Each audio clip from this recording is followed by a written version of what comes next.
My name is Erin Porter, and this video will be my dog video for the animal behavior class. You'll meet Theo, my 7-year-old Chihuahua. He is a crossover dog. You'll have to excuse me for any barking in the background. We've added a new addition to our family, and we're working on Extinction, although barking does reinforce itself, so we'll get to that in a few moments.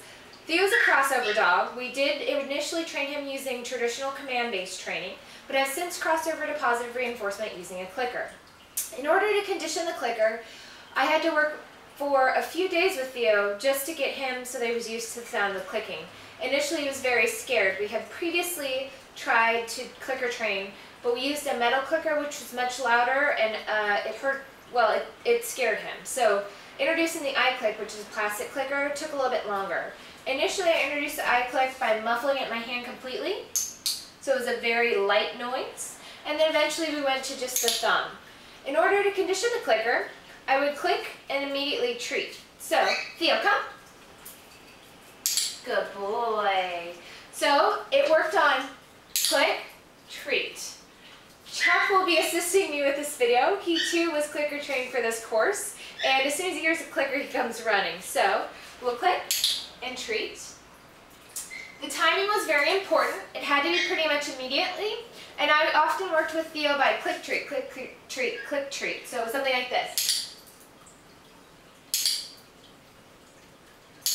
So that he immediately associated the noise, as Chuck does, with a treat. The first thing that we did was to free shape a behavior. For Theo's free shape behavior, good boy, Chuck. For Theo's free shape behavior, he often would offer me the behaviors he already knew, which was a sit, so that was very easy. To free shape a behavior, you simply wait for the animal to provide you with behavior, and you'll immediately click treat them as that behavior is being performed. We also worked on free shaping watch me, which he's doing very well right now. I'll try and get his attention, and good. So as soon as he looks up at me, of course I've got his attention now. Good. I'm rewarding him again immediately for offering watch me without the command. And you can see he's following me with his head. So that's a free shaping behavior. Theo, because he was so interested in training and had been previously trained, he would often offer me these training behaviors, and nothing fun and exciting, which I was looking forward to. But it really helped develop our behavior by our relationship by switching to positive reinforcement training. To add a cue, you want to add a cue immediately as the behavior is being performed. So as the dog begins. So Theo already knew cues, so this was relatively easy. Theo, come. Good. Sit. Good. So as he's offering the behavior, sit. Good. You're doing it as he's doing it. So again, we're adding that cue as part of it. He's very good with hand signals. Good. Which he knew previously. So that was nice to be able to add that, Theo. Good. It was nice to be able to add that in addition to free shaping the behavior. Once we've established our positive reinforcement, the clicker acting as the secondary, the food being the positive, we were able to move on to partial reinforcement. So instead of rewarding every single time, as I did there, we moved to partial, which means you ask for the behavior. You ask for the behavior, and you don't reward every single time. There's fixed ratio reward and variable ratio reward. Fixed ratio reward is when the behavior is rewarded on a fixed ratio, meaning every second time, every third time that he offers a behavior. You pick one and you reward only on the third time, if that's the one you so choose. Variable keeps it a little bit more interesting, keeps it challenging. Theo tends to get distracted sometimes, so I found that variable reinforcement worked better for us. Variable is when you reward variably, as it implies. So every 2, every 5, every 1, every 1. So something like this. Theo, come. Good. Good. So that's secondary. Theo, good. Sit. Good. So that's every 2 on this particular instant. He worked very well with this. It was very easy, particularly since he had already learned most of the behaviors prior to this, so he was very comfortable with them. The next one we learned was target. Target was difficult for Theo because he seemed to be afraid of anything I tried to target him on, with the exception of my hand. So we simply used a horizontal finger held out sideways as target, and I worked with him, and I'm still working with him, to get him simply to target to the end of my finger and not anywhere else.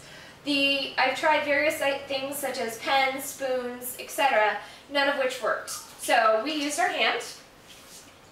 So Theo, touch. Good. I found this easiest to train this behavior with the clicker in my left hand and my right hand as the target, as I'm right-handed, and was able to hide treats behind my thumb so that I could just open my palm every time he did it. Theo, touch. Good. Touch.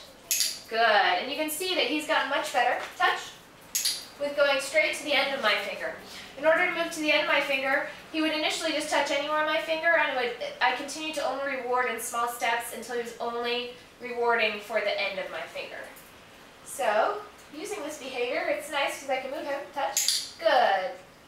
Around, wherever I'd like, touch, good.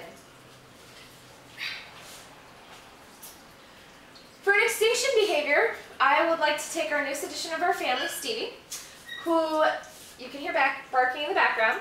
I got Stevie about halfway through this course, so it was nice because I already had established some of the positive reinforcement that I've been using. Stevie has a lot of bad behaviors. He's an older dog. He was found on the streets of Miami running around. So we are slowly working on creating harmony in our house and teaching Stevie behaviors. Okay, so I brought Stevie out to demonstrate an extinction behavior and what extinction means. Stevie likes to jump. I am training Stevie to use a cue when he gets treats. So right now I reinforce his jumping behavior by giving him a treat while he's on my lap. So instead I'm going to completely ignore the behavior to extinguish it and treat him only when he has all four legs on the ground. Theo, as you can see, is offering a sit behavior. Stevie unfortunately has very bad knees, which means he often finds it painful to sit and very rarely offers a sit and he goes straight into a down, which we're still working on as well. So we're going to completely ignore him until he offers me the all four feet on the ground. Good boy! Good boy! So, good. Oh, find another treat. You can see he's not jumping nearly as much as he was initially. We're going to let him jump a little bit. Ignore it. Nope. And you can see he often will watch me with all four feet on the ground waiting for the treat. It's a process. So this is the beginning of teaching extinction. Good boy.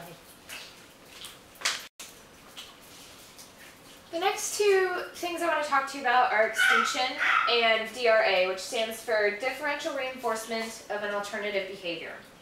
Theo and I have a very good relationship, so thankfully there's very little that I'm not happy with him about that we haven't communicated or established already. So these two behaviors were not that useful with him. However, with my newest addition, Stevie, they've become critical. Extinction is where the undesired behavior is simply ignored. And so the less attention or the complete ignoring of the behavior essentially causes it to end. So Stevie's main thing was that he would jump on me when I sat down to try and get attention or to try and come up. So I completely ignored him as he was jumping. It's always difficult to teach extinction because oftentimes you'll get an extinction burst, I believe it's called, which means that the behavior will increase initially until it dies off. Because in the past, I assume that he's always been rewarded for jumping on somebody, whether through attention or being picked up. DRA means that you reward an alternative behavior that's incompatible with the undesired behavior. So Stevie and I are still working on that. Instead of jumping, an alternative behavior would be all four legs on the ground. So it would reward for all four legs on the ground, which we're working on. He gets it most of the time and then he becomes impatient. But it's something that I know that will continue to work as long as I stay persistent and consistent with it. Generalization. Generalization, when training dogs, it essentially means that you can take a behavior that you've trained in one place and move it to anywhere. So Theo works very well in the house, but outside he can be a little distracted. So we have to practice that.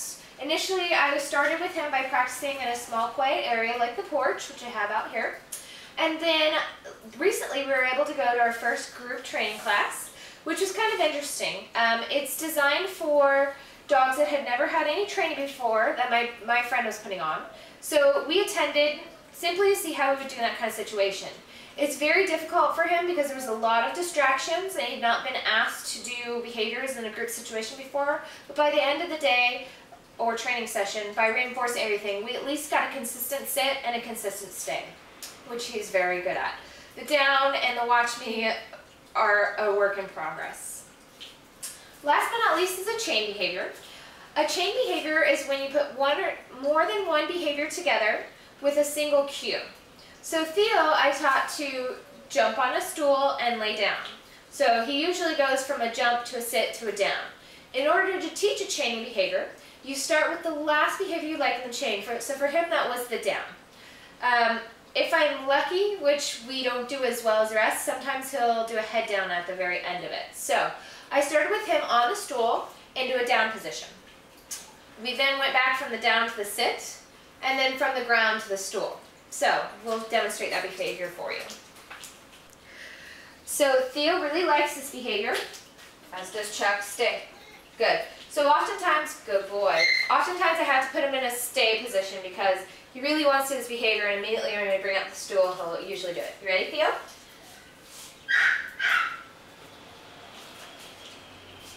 Good boy! That was so good! So that's our chain behavior, where we go from the ground to the stool, from a sit to a down.